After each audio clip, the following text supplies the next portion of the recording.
Hi guys, AzureAce here and welcome back to another Danganronpa 3 Future Arc episode discussion. It has been a while, I'm sorry there's been no videos like for the past 5 days now I think it is, but here we are, I'm back. I had a really busy time for the past few days, that's why there hasn't been any videos.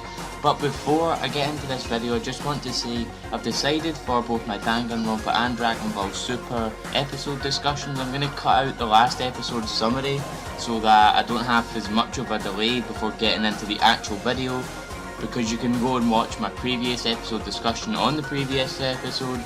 So without further ado, let's get into episode 6. Before I actually discuss the episode, I just want to mention a theory that I've seen going around like Twitter, my anime list, things like that, but it's been thought of more and more by others that they may be in a building underneath the building they were previously in before the attack. This can possibly be seen and foreshadowed through the parallel towers that you see in the opening. This also explains why so much water was flowing down above Kimura once we saw her dead body in the previous episode. So you'd think like a burst pipe or something, that would kind of explain why there was so much water. But as you'll see in this episode, the water is still flowing down. A burst pipe doesn't have that much water flowing down, but I digress. With that out of the way, it's time to get into the actual episode as we start with Hagakure getting out of the water. He jumped into last episode and he's just sitting around and he decides to do some fortune telling, and he sees all the characters dead and alive having fun and laughing. Could this be a foreshadow to the fact that not everyone is dead? I'd hope not, because that gets rid of all of the tension in the anime that it's been building up. He also says his whole 30% accuracy line as well. After the opening finishes, we're in the meeting room and we see Munakata, and he's far gone now. His clothes are ripped to pieces, his hair's messed up, he has that shadow covering his eyes that you usually see in anime as characters begin to turn like more and more evil. He just looks totally like completely punished. He kneels down to see Chisa and we get a little flashback of Chisa, Munakata and Sakakura graduating from Hope's Peak Academy, where Munakata says he has plans to garner power and take over Hope's Peak, asking Sakakura to have taken over the security and for Chisa to forge contacts with people in Hope's Peak as a teacher. Now, what this plan is other than to take power, we don't know. It's likely the plan he mentioned to Tengen before killing him. We then see when they actually took the photo that has been shown in the Despair arc. We then cut back to Munakata and he takes his older katana and actually stabs Chisa in the chest. What an asshole. I don't know if this means like some sort of sign of respect or anything like that, but it makes him look like a complete asshole. And if Chisa wasn't dead, if the chance was there that Chisa wasn't dead, she certainly is now. We don't know why he did this. Could it be that Tengen was right and that Munakata killed Chisa and this is like a bit of symbolism towards that? Or that Tengen said Chisa was the traitor? We don't know, and we won't know for a pretty long time, I would think. We cut to Naegi waking up and we see a dead body, and the dead body is Kirigiri's, who has a knife through the heart. We then see Naegi freaking out. I was so freaked out, I was like, what, this makes no sense, he wasn't with Kirigiri. He tells him the whole spiel about, about his hope being platitudes and that he can't win this game because it doesn't have rules and yeah, blah blah blah, everything that Munakata says. Then Kirigiri falls down. Now you notice why I didn't say my normal line that such and such has become our ex-victim of the killing game. It's actually because this is a nightmare that Naegi is having, as we get this close-up of Kirigiri saying to him that this is reality and it's creepy as hell. She hasn't got a right eye and she's covered in blood. I have a theory about this dream and I'm actually thinking about making a video about it in the future, so please look out for that soon. He wakes up with Asahina and Yaya next to him and he says it's good that they're okay, but that someone has been killed when the timer went off, which we know was Kimura. We switch to Kirigiri, Ryota and Kizakura, who are in the room that Gozu was killed in. They all wake up and Kirigiri takes off Gozu's mask to investigate. However, we don't actually get to see his face because she put a cloth over it. Why? We don't know. But I must say, he kinda looks like a really buff Hagakure. His hair does anyway, but they then head off to find our third sacrifice in Kimura. Obviously they don't know that Tengen is dead, and Bandai obviously doesn't count as a sacrifice. I must say, Kizakura just, I don't know what it is, he just keeps seeming more and more suspicious as we go on. He says he might hate detectives and such, and he just really seems so shady to me, which is bad because I like his character. He's a very nonchalant but is really sharp when necessary, as we saw in like the second episode when he pointed Miaya out as the traitor. Kirigiri and Ryota go a separate way from Kizakura at one point, and I want to mention, did you guys notice the survivor count at the start of the episode? It said 10 instead of 11. Tengen and Kimura died last episode. Why is that weird?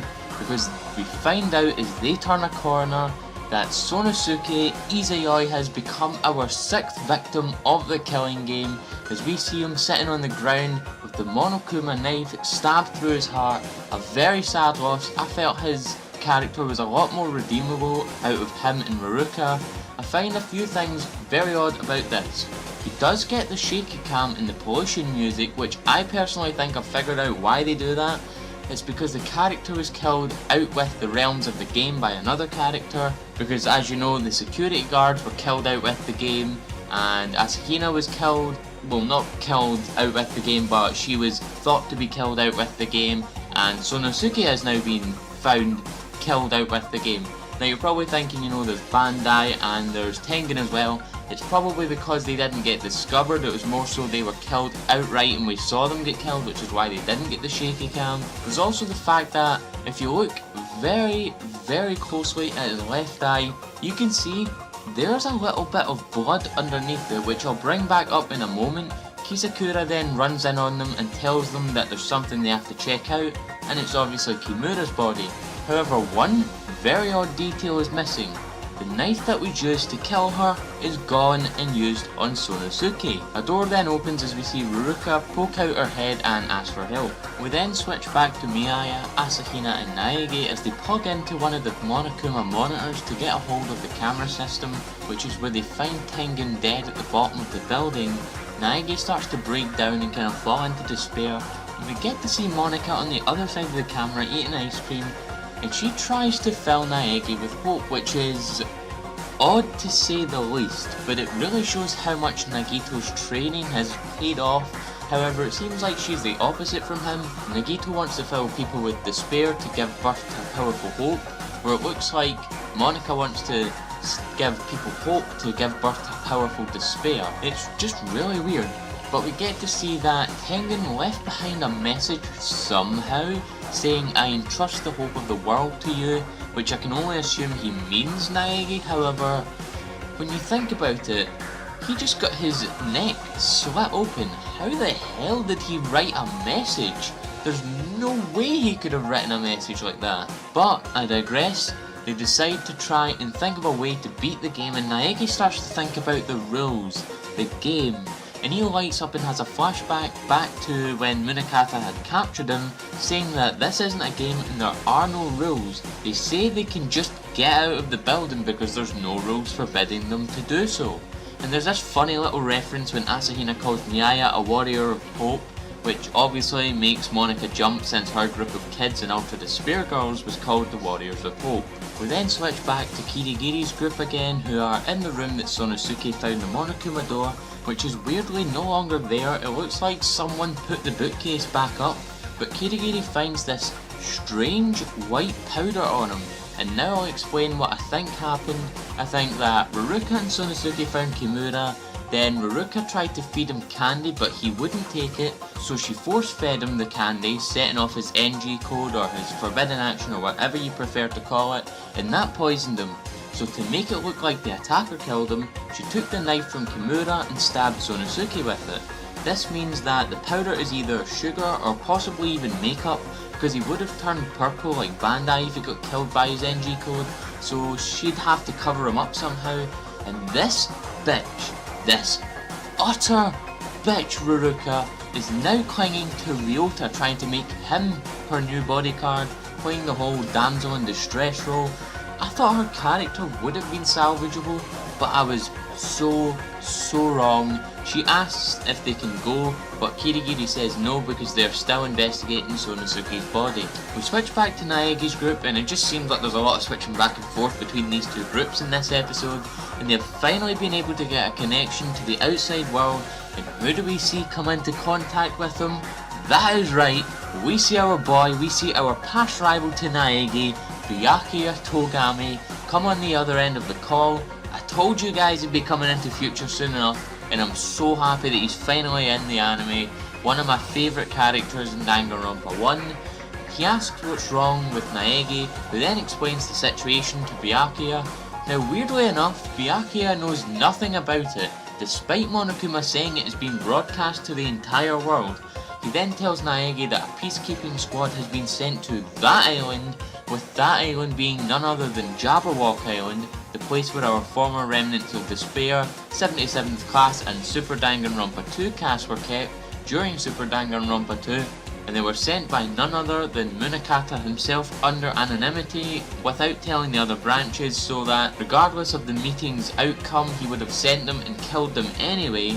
Byakuya tells him that he sent his forces to intercept the peacekeeping squad and that he would be coming to save Naegi and the others as soon as possible, where he then hangs up on them, ending the call. We do switch back to Byakuya for a moment. One of his assistants asks him why he never told Naegi about Miyaya Gekugahara, and that she set up that call when she couldn't have, because guys, the real Miyaya Gekugahara was actually killed.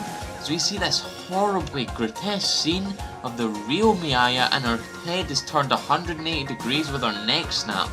That's just crazy. So at least we know now that Miyaya was actually a real character. Byakuya said that he didn't want to tell them because the fake Miyaya is so close to them right now, and he didn't want to cause any danger for them. He then says there's only one person who's behind this, and that's Monika Toa, who's hiding in Toa City. And we get another huge character return, and he says luckily they are in Toa City, as we see our Ultra Despair girls Toko Fukawa and Komaru Naegi in this funny scene with Komaru trying to wash Toko, and it's hilarious. We even get this damn panty shot of Komaru, like really Kodaka, she's like one of the only underage characters in this show now. Instead of the usual ending, we get to see like different scenes while one of the main Danganronpa themes starts playing, and we see all of our characters in different scenes. And one that's very interesting, I want to point out. It looks like Munakata has Tengen's Chusen, which was his dark gun that he used. I can't confirm if that is what it is, but it most certainly looks like it. But the final scene we see this huge armada of battleships, and we see one boy, one man standing against them on the pier of Jabberwock Island, and that person is none other than Hajime Hinata. However, we get a close-up on his eyes, but they're closed, but he says one line. This is so boring, as he opens his eyes to reveal he has the half crosshair of Izuru Kamakura. So does that mean they didn't turn back? Are they still despairs? This is utterly crazy stuff, but the episode ends there. But now it's time to get into my overall thoughts for this episode. Danganronpa 3 just keeps getting better and better and better. I honestly have no idea what is going on now, nothing is predictable, they've done so much. Another death in this episode with Sonosuke being killed by most likely Ruruka, the bitch. I hope they find her out and that she is punished for it, because I was hoping Sonosuke was going to be a redeemable character that would be able to save someone or just do something good, but nope, Ruruka had to force feed him candy. Weirdly enough, we didn't get to see anything from Sakakura in this episode, so it's unknown what he's actually up to right now. Likely he's just roaming the halls as he normally does. I hope he's not dead, because I think he's another redeemable character. We've heard rumours and speculation that he might see what Munakata did to Chisa with his sword and just punch him as hard as he can, thus setting off his NG code. just to show Munakata what he's doing is wrong. Also, it's great to see that Byakuya, Toko and Kamaru are coming back to the anime. I knew Byakuya would come back, but Toko and Kamaru, not at all. I wonder if we'll get to see glimpses of Kamaru and Toko going after Monica through the second half of this anime. And really, what else is a better way to finish this video than to talk about Izuru? We're getting to see Izuru or Hajime or Hajiru or whatever you want to call him, despite Kodaka saying that the Super Danganronpa 2 characters would not be shown at all anymore in Danganronpa 3. Trolling as always. I really do wonder if it's Izuru or is it Hajime. There is the fact that, you know, he went in as Izuru, so it's possible that he came out with Izuru's body, which would mean he would have the, you know, the half crosshairs in his eyes, and it might be possible that the full crosshairs is just like an in-game thing, like in the Neo World program. So I think he is still Hajime, as we did get the whole speech at the end of Super Danganronpa 2 that he will live on as Hajime and that he will make his future his own. So hopefully he is still Hajime, but might have a bit of Izuru still in him. But nevertheless, that is the end of the video, as we only have 10 survivors remaining going into the second half of this anime. If you guys like this video, please drop a like and a comment in the comment section below. Share this amongst your friends. I've been AzureAce, and thank you for coming to the video. It is I, Vegeta, the Prince of all Saiyans, and you're watching AzureAce. Subscribe for more content like this one.